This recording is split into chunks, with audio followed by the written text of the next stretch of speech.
So now we're moving on to conflict theory, and I'm going to be providing a brief overview of the theoretical framework. And just so you know, conflict theory is kind of like the other side of the functionalist coin. So before we really dive into conflict theory, I just want to do a quick recap to give a point of contrast for conflict theory. So for functionalists, society's component parts are like a clock. Each institution is cooperating and collaborating for the stability of society as a whole.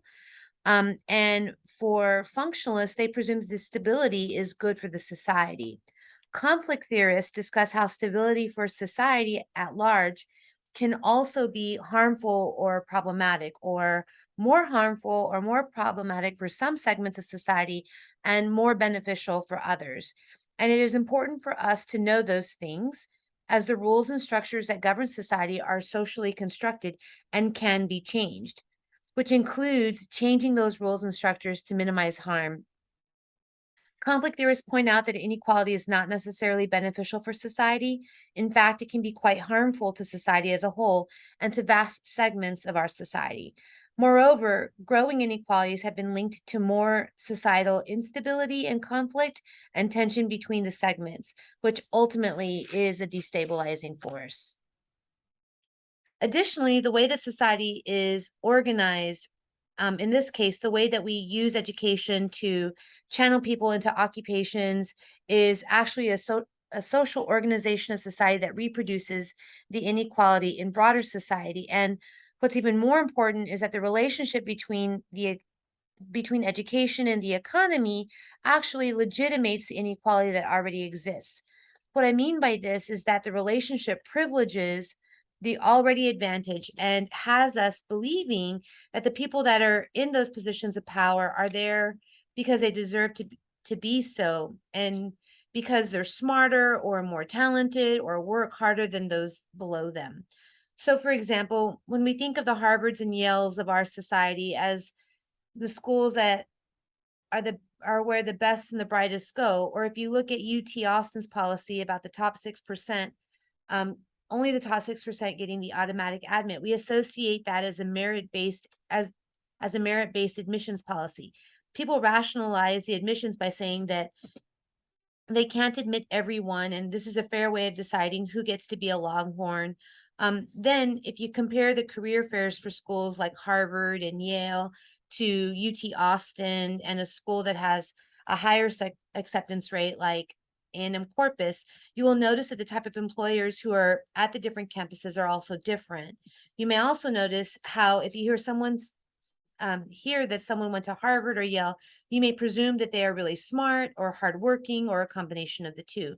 So even if there's a job opportunity at a prestigious work site, and a Harvard grad, a UT grad, and a grad from an open enrollment college applies, the Harvard grad will probably have higher status than the UT grads. And all things being equal, like grades and degrees, right? The Harvard student would probably have a better chance of being hired. This is what I mean by legitimating inequality. We justify the differential treatment, the differential opportunities based on how students perform at school and what schools they go to. We also make assumptions about their capabilities based on those differences. That mentality is what I mean by legitimating inequality.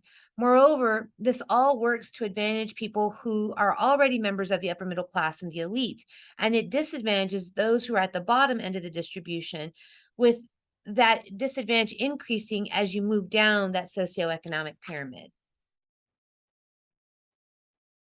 And that's because, from the conflict theorist's vantage point, the fundamental relationship between social institutions and the different segments of society is not based on consensus and cooperation.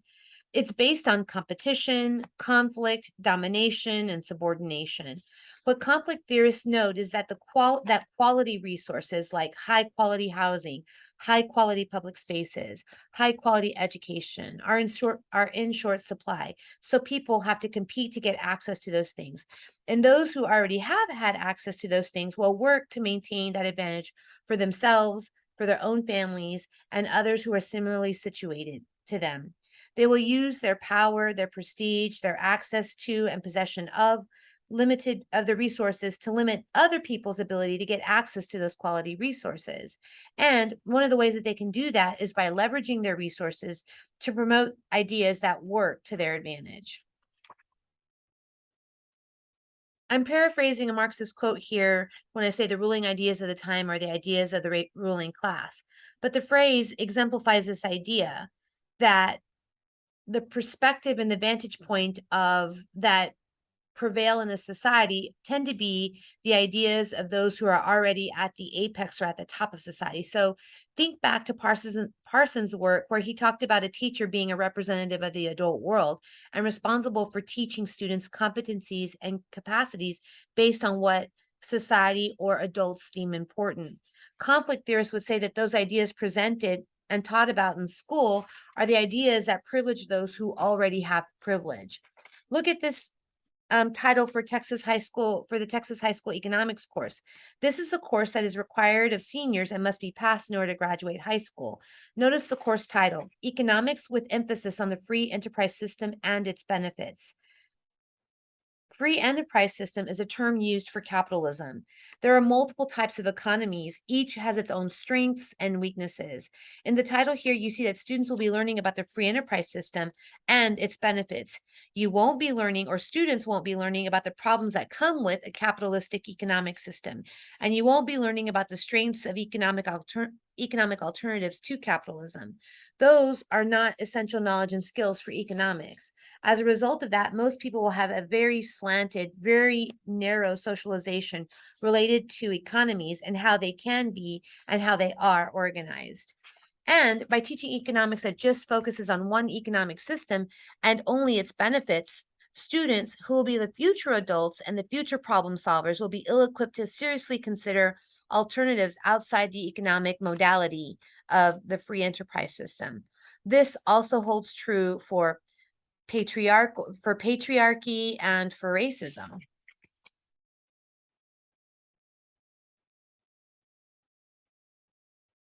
So for conflict theorists, dissent is a normal part of social organization. Any group that becomes organized will develop social roles and specializations, and as a consequence, segmentation.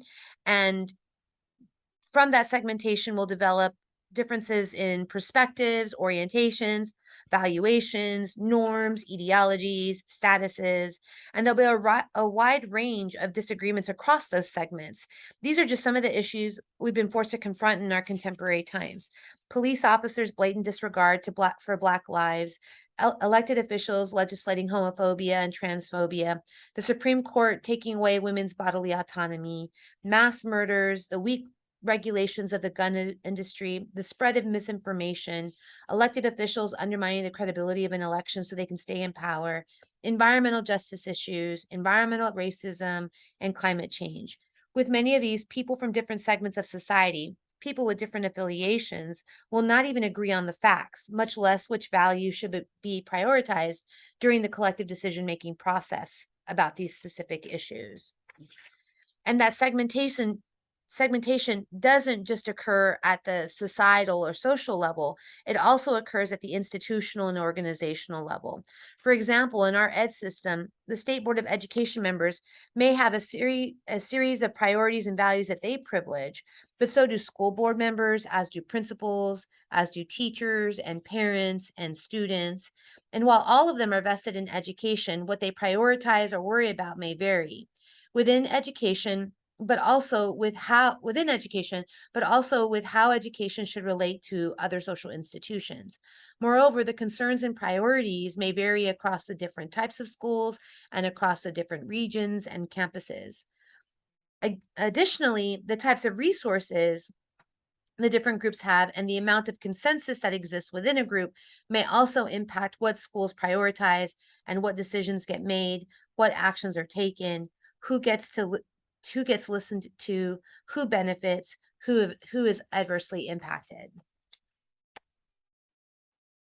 Now, this week, we will be learning about how the social organization of education reproduces and legitimates the inequality in our economy.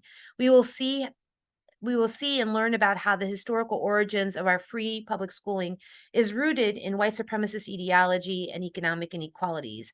We'll also learn how the education system in the United States is inherently unequal, with unequal opportunities for people of different social classes. You will have a better understanding of how schooling reproduces and legitimates economic inequality and racial inequality, and how they teach ideas that support the status quo as they relate to both economic and social inequality. Please make sure you pay attention to which parts of the readings I've asked you to read, as in multiple instances, I have uploaded the whole report or a whole chapter of a book, but only require you to read certain sections. This week, this week, we will be focusing primarily on the inequalities of education as they relate to the economy and social class.